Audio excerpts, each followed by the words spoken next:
Welcome to your last notes of the semester. How exciting is that? So today you're going to be learning how to conjugate the future perfect and the conditional perfect tenses.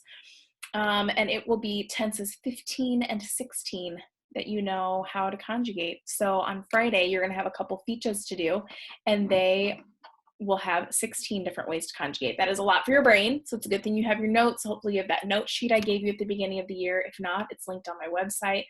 That'll be really helpful for you in doing that this week.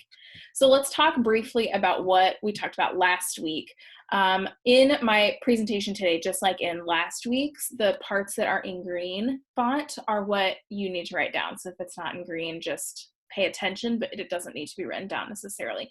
So last week you learned the present perfect and past perfect. And so in English, just to remind you, because we know how to use these in English, but we don't often know what they're called. We have the present perfect. I have studied. So let's say I have studied for a test. We're going to use a test for all of my examples here. I have studied for the test. That's a pretty basic type of sentence.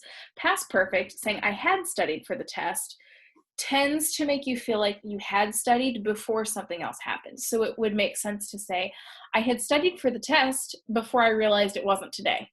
Something like that. So what's new today is going to be the future perfect, saying I will have studied maybe before a date in the future, but it might not be done now. So like, I haven't studied yet, but I will have studied by Friday's test, something like that. There's not a test on Friday, don't panic. And then the last one will be conditional perfect, which is often used for giving excuses. So I would have studied, but I didn't feel like it. I would have studied, but I needed to walk my dog. I don't know. I'm bad at making excuses for things sometimes. Okay, so the future perfect, let's talk about that. The future perfect is used to talk about actions you will have completed at a specified time in the future. So an example that I have here, ya habremos decorado el patio cuando traigas la comida. We will have already decorated the patio when you bring the food.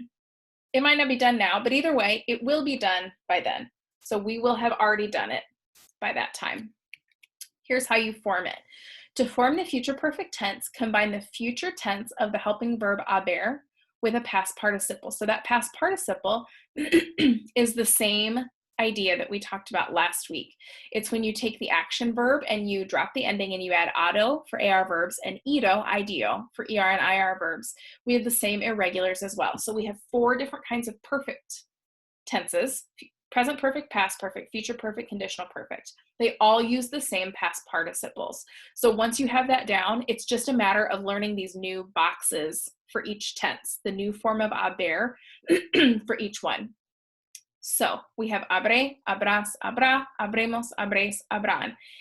And the good news is, this is just haber in the future tense. It's not that crazy. You've already learned these future tense endings, and it's taking abra as your new stem for haber, because of course haber is irregular. Why wouldn't it be?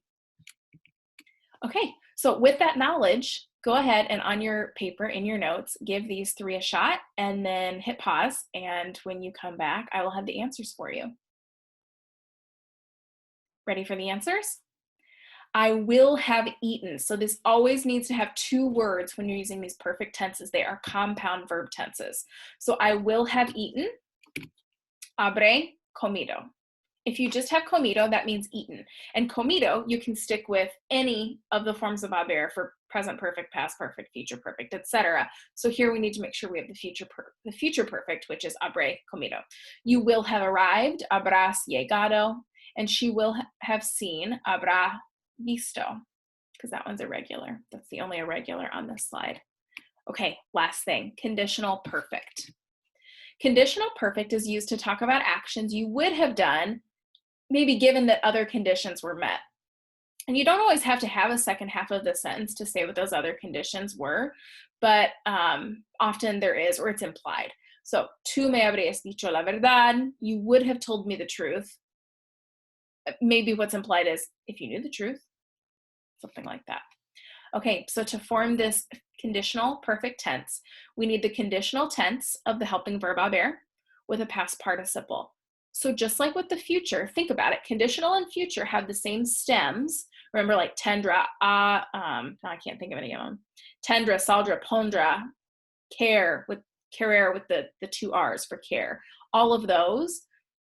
So they share them, and so it makes sense that future perfect and conditional perfect, they share the same irregular stem, which is abra, H-A-B-R. And then you're just putting on your conditional endings, the ia, ias, ia, iamos, iais, ian. So this doesn't have to be a mystery of how these verbs are formed. So it's our forms of haber with the participle. Again, same idea as the participle before. So 3 more examples for you. Go ahead and hit pause, and I'll have the answers when you come back. Ready for the answers for conditional perfect? We would have gone habríamos ido. Ido is a little bit surprising because ir is irregular all over the place, but it's not actually irregular here. So habríamos ido, we would have gone. They would have called, habrían llamado, and I would have written, habría escrito. So you have quite a bit of practice, not quite a bit, an average amount of practice this week. And office hours, Tuesday and Thursday. If you have any questions, please let me know if there are any ways I can help. Have a great week.